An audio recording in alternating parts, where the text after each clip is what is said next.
화려한 색깔은 물론이고요. 스위치를 덮는 귀여운 키캡에서 시즌별 디자인까지 키보드가 이렇게 다양했었나 싶은데요. 도각도각 보글보글 이 소리를 듣다 잠에 든다는 사람들도 있다고 해요. 직장인이 가장 많이 사용하는 물건인 키보드, 좀 더 예쁘고 편안한 걸 찾게 되잖아요. 그래서 최근 대중들 사이에선 키보드에 대한 관심이 더 높아졌다고 해요. 백문이 불여일타라는 말이 나올 만큼 본인이 직접 쳐보는 게 필요하다는 키보드, 내 손에 딱 맞는 걸 찾기 위해 눈치 보지 않고 구경하고 직접 쳐볼 수 있는 타건샵도 인기일 수밖에 없겠죠? 크래피디도 구경 왔다가 진짜로 구매해버린 일까지. 왜 이렇게 인기가 있는 건지, 얼마나 다채로운지 크랩이 직접 살펴보고 왔습니다. 우선 타건샵에 들어서니 기계식 키보드를 찾는 이들로 북적였는데요. 이제 막 관심을 갖기 시작한 사람들도 많았어요. 독거미 키보드를 알아보다가 직접 한번 타건해보고 저한테 맞는 거 구매하려고 왔어요. 경해축이 저한테 잘 맞을 거라 생각했는데 직접 타건해보니까 회목축이 조금 더 가볍고 저랑 더 잘 맞는 것 같아서. 경해축은 뭐고 회목축은 또 뭘까요? 이건 제조사에서 색깔이나 모양에 따라 붙인 이름들이라고 해요. 경해축은 축 색깔이 하늘색이라서 고래를 뜻하는 의미로 정해졌고요. 회목축은 축 색깔을 따 그레이우드 축이라고 부르기도 하고, 마작패를 섞을 때와 비슷한 소리가 나서 마작 스위치로 불린다고도 해요. 키보드를 칠 때 나는 이 타건음은 키캡 밑에 어떤 축이 들어있느냐에 따라 소리가 달라지는 거죠. 특히 많은 사람들과 일하는 직장인들에겐 일명 구름타법이라고 불리는 이 저소음 스위치가 큰 인기라는데요. 조용한 만큼 심심하고 먹먹해서 체감 만족도가 낮을 수도 있다고 해요. 최근 키보드 제조사도 늘고 있는 추세인데 그만큼 스위치 축의 종류와 색깔이 이만큼 다양해졌어요. 우리가 기존에 흔히 사용하던 키보드는 멤브레인 키보드로 하나의 고무 시트를 사용하는 방식인 반면, 요즘 유행하는 기계식 키보드는 스위치 구조에 따라 서로 다른 손맛과 소리의 차이가 나는 것이죠. 스위치는 크게 세 가지 방식으로 구분되는데요.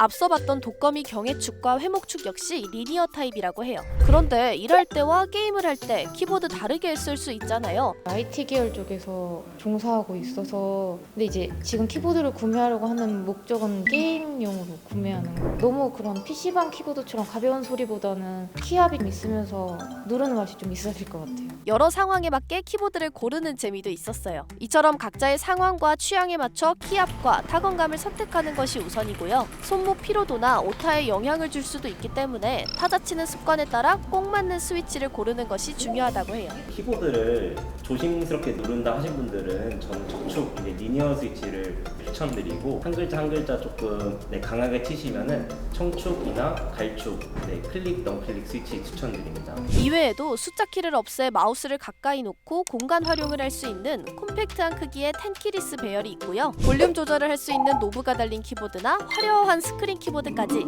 정말 보면 볼수록 키보드 세계로 빠져들 수밖에 없었어요.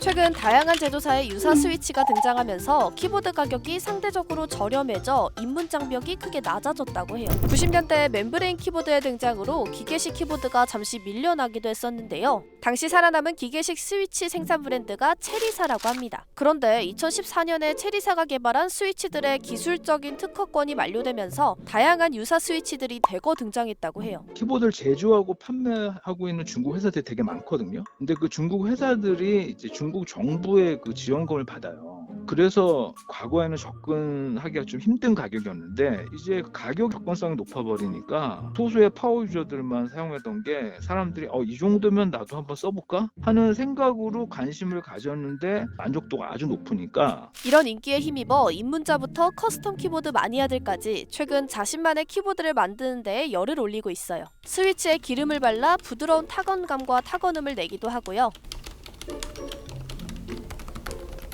윤활되게 훨씬 좋다. 훨씬 부드럽다. 알루미늄 키캡이나 키보드 뒷판에 황동으로 된 무게추를 달아 판 사이의 울림까지 고려하기도 하죠. 좀 하기 싫어도 조금 더 즐겁게 할 수 있어요. 이게 그냥 어떤 동남비 같이 생각되지 않고 심리적으로 만족도가 있다거나 실제로 생산성이 개선이 된다거나 하는 부분 때문에 이 열풍이 쉽게 사그러들지 않는 거죠. 몰라서 안 사면 안 샀지, 알면 알수록 더 깊이 빠지는 게 키보드의 세계라는데요. 엄마한테 혼나겠다. 각자의 상황과 취향에 맞는 키보드 찾기. 여러분은 어떤 키보드를 가장 많이 사용하나요? 선호하는 키보드 있다면 댓글로 함께 공유해주세요. 이거 사무실에서 쓰면 욕한다 안 한다? 안 한다. 이 정도는 괜찮을 것 같은데? 이 영상을 제작한 김민솔입니다. 지금 구독 버튼을 누르면 매일 새로운 크랩 영상을 놓치지 않고 볼 수 있어요. 좋아요 버튼도 잊지 마세요.